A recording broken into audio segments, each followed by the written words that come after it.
এবং বেসরকারি স্কুলের শিক্ষার্থীদেরকে অংশগ্রহণে বঞ্চিত করা হয়েছে। আমরা মনে করি এটা শিশুদের মৌলিক অধিকার থেকে তাদেরকে লঙ্ঘন করা হচ্ছে, বঞ্চিত করা হচ্ছে। আমি আরো বলতে চাই, জ্ঞান কি শুধু সরকারি দেয়ালে জন্ম নেয়? আমিও শিক্ষক, পূর্ণ দায়িত্ব আমার শিক্ষার্থী কেন অপূর্ণ? আমি শিক্ষক হিসাবে যদি আমার দায়িত্ব হয় পূর্ণ, আমার শিক্ষার্থীরাও হবে পূর্ণ।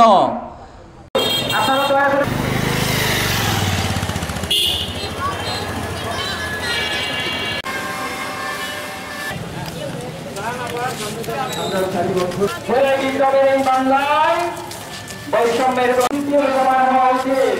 আমরা গভীর উদ্বেগের সঙ্গে লক্ষ্য করছি। কেন? এটা পরিষ্কার বৈষম্য।